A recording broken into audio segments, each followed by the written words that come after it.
Prosigamos con más citas de tu libro y más cuestiones.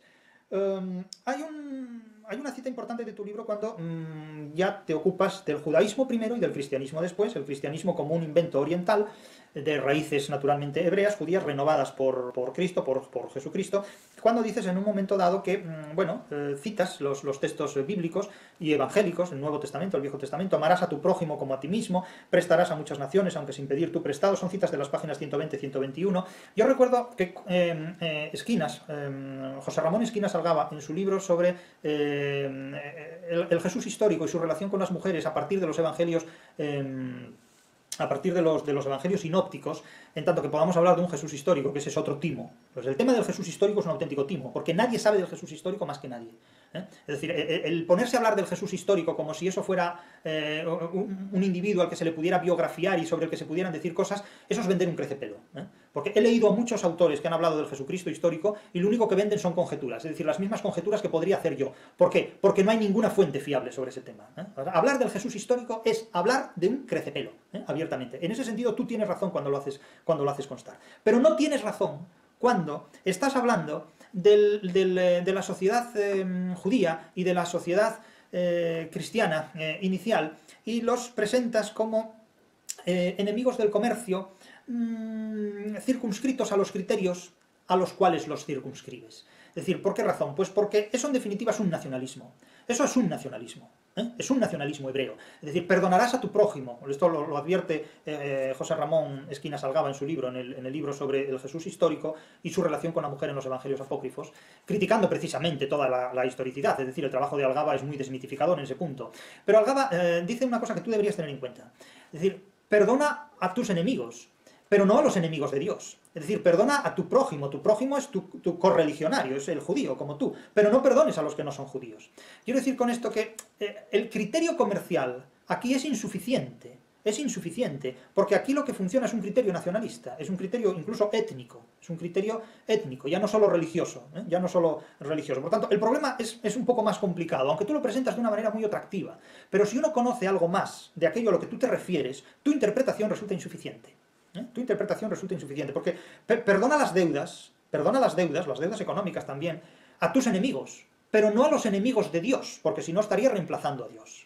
Ama a tu prójimo como a ti mismo, pero no ames a los enemigos de Dios, porque los que no son tu prójimo son enemigos de Dios.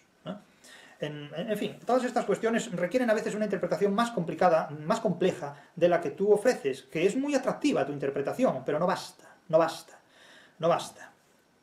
Todas las menciones que haces del Antiguo Testamento y sobre todo del Nuevo Testamento, poniendo de manifiesto la antipatía, la enemistad, la animadversión de los cristianos recientes, de los cristianos genuinos, originales, contra el comercio, y a favor del pobrismo, a favor de la miseria, lo que tú llamas el pobrismo, que en definitiva no es más que la miseria, son muy expresivas, ¿no? Es decir, Lucas 6, 20, 25, ay de vosotros los ricos porque tenéis lejos el consuelo, ay de vosotros los saciados porque pasaréis hambre, ay de vosotros los que aquí reís porque lloraréis y aullaréis. Bien, esto está en las raíces del antisemitismo.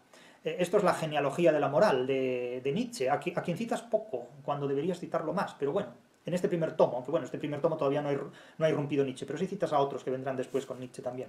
Entonces, estas citas, no os inquietéis por lo que comeréis o beberéis, o por cómo iréis vestidos, esas son las cosas que preocupan a los gentiles, buscad la justicia y todo se andará por añadidura, o todo será dado con sobreabundancia, no os inquietéis por el mañana. Bueno, esto es una locura, evidentemente, pero el cristianismo no solo era esto, porque como tú dices, con esto convencieron a los crédulos y a los infelices, es decir, los mismos que votan a Podemos, los crédulos y los infelices, pero también los crédulos votan a otros partidos, aunque ya no tanto los infelices, ¿no? En este punto. De hecho, Podemos no es más que un cristianismo primigenio, completamente primitivo en ese punto.